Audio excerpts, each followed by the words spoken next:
Alors, ça vient de paraître chez Boréal, l'auteur Frédéric Lacroix, le titre « Pourquoi la loi 101 est un échec ». Puis vous voyez un castor qui gruge la statue de Camille Lorrain. Camille Lorrain, qui évidemment est l'auteur et le père de la loi 101. Frédéric Lacroix est avec nous. Bonsoir, M. Lacroix. Bonsoir, M. Roy. Je vais présenter, puis là, j'inonderai pas les gens de chiffres, parce que quand on parle de langue, ça rebute beaucoup les gens. Il y a beaucoup, beaucoup de chiffres. Vous-même, vous le savez, vous avez analysé tout ça. Mais langue maternelle, alors bon, ça, on le sait, il y a un déclin du français. Et on a les chiffres jusqu'au recensement de 2016. On aura, dans quelques mois, le nouveau recensement, mais ça baisse. Grand Montréal, ça baisse. Donc, ça a baissé en dessous de la barre des 80. Quand on regarde la langue parlée à la maison, autre indicateur, de 82,8, on est à 80,4. Donc, langue baisse. Montréal, on est à 68,1. Monsieur Lacroix, pourquoi vous êtes si dur dans votre analyse, dans votre conclusion? Pourquoi vous dites que la loi 101 est un échec? Il y a quand même tous les enfants de l'immigration qui vont à l'école française depuis cette loi-là, non? Bien, pour conclure que la loi 101 est un échec, il faut se reporter aux objectifs que visait la loi 101. Ça, ces deux objectifs-là sont détaillés dans le livre blanc que Camille Lorrain a déposé un peu avant de déposer le projet de loi. Puis l'objectif numéro 1 de la loi, c'était d'arrêter l'érosion qui était déjà prévue du poids démographique des francophones au Québec. Puis pour faire ça, ce qu'il voulait faire, c'est diriger les substitutions linguistiques des allophones majoritairement vers le français. Donc ça, c'était deux objectifs que visait la loi. Puis si on se reporte aujourd'hui aux données du dernier recensement de 2016, on se rend compte que l'érosion qui était annoncée du poids des francophones, elle se déroule là, depuis 15 ans, on assiste à ça. Puis les substitutions linguistiques des allophones ont été rehaussées. Donc la loi est venue améliorer le statut du français, mais pas suffisamment pour diriger ces substitutions-là de façon vraiment majoritaire vers le français. D'accord, mais il faut quand même établir que sans la loi 101, les choses auraient été bien pires du point de vue du français au Québec. Tout à fait. Je ne suis pas en train de dire que la loi 101 a été inutile. Loin de là. Je suis seulement en train de dire qu'elle n'est pas suffisante pour qu'il y ait une sécurité culturelle pour les francophones au Québec. Et vous dites que pour aider, comme remède, il faudrait s'attaquer au cégep et à l'enseignement supérieur, parce que vous dites que l'attrait, on a un tableau, là, l'État francophone inscrit au cégep en anglais, de 2002, c'est passé de 22,4, on va le voir dans une seconde, à 28,2. Donc, il y a plus de francophones qui vont étudier au cégep en anglais pour devenir bilingues, etc. Et pourquoi l'autre tableau, et la cause de ce qu'on vient de dire, c'est qu'on demande beaucoup une compétence en anglais, 62,9 à Montréal, 40 dans l'ensemble du Québec. Vous dites c'est ça qu'il faut freiner. Oui, moi, je ne suis pas en train de dire qu'il faut freiner l'apprentissage de l'anglais, loin de là.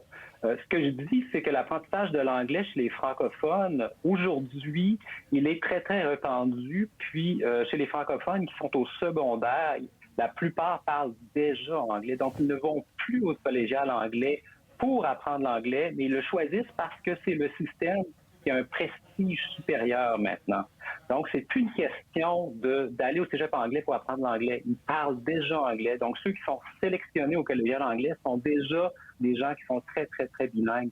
Puis ils vont là parce que ces institutions-là ont un prestige souvent supérieur à ceux des cégeps français. On pense à Dawson College à Montréal. C'est le cégep le plus prisé à Montréal et de loin. Donc, les gens veulent s'y inscrire.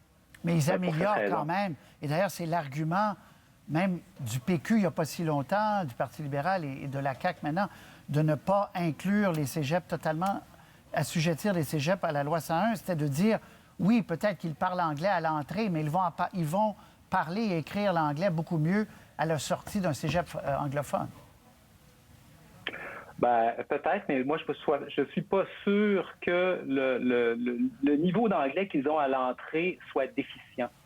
Donc, je pense que l'anglais que parlent les jeunes francophones, surtout ceux qui vont au cégep anglais, sont ceux des finissants des écoles privées des programmes particuliers. Ils ont un excellent niveau d'anglais. OK. Donc, je ne suis pas sûr que c'est nécessaire de l'améliorer encore. D'accord. Dans votre esprit, alors, que faudrait-il faire maintenant pour redresser les choses? Il faudrait tenter de revenir le plus possible à la loi 101 originale. Donc, il faudrait qu'un des axes importants, c'est de faire du français la langue de l'État québécois. Actuellement, l'État québécois est devenu un État bilingue dans les faits, c'est-à-dire qu'il offre la loi, le choix de la langue d'intégration à tous aux immigrants. Ça, on a suivi le fédéral, donc on a copié la politique des lois sur la loi sur les langues officielles sur cet aspect-là. Puis moi, je pense que l'éducation, c'est vraiment le nerf de la guerre, parce que quand on a conçu la loi 101 originalement, le diplôme d'études secondaires était le diplôme le plus remis au Québec. Donc, les études collégiales étaient encore seulement le fait d'une minorité. Puis maintenant, aujourd'hui, les études collégiales sont rendues au même niveau que le diplôme d'études secondaires. C'est-à-dire qu'il y a autant de textes qui se remettent au Québec que de DES. Donc, l'amélioration de la diplomation fait en sorte que le post-secondaire, donc le cégep et l'université, jouent un rôle de plus en plus important dans la formation du personnel. D'accord. Et comme on sait déjà, ça a été télégraphié par le premier ministre, qu'ils ne vont pas imposer la loi 101 au cégep complètement, ils vont limiter l'accès à certains francophones en jouant sur les quotas, etc., sur le nom. Est-ce que d'emblée, vous dites, ça va être cosmétique, ça ne sera pas suffisant? Bien, pour moi, c'est vraiment le seuil minimal à atteindre pour que le projet de loi soit vraiment porteur. Puis je pense qu'il y a les mesures qui sont importantes, mais il y a aussi le signal que le projet de loi va envoyer. Puis ce signal-là doit être fort à l'effet que le français revient au centre du jeu, que le français redevient la langue de référence au Québec. Donc, ça prend une mesure symbolique forte.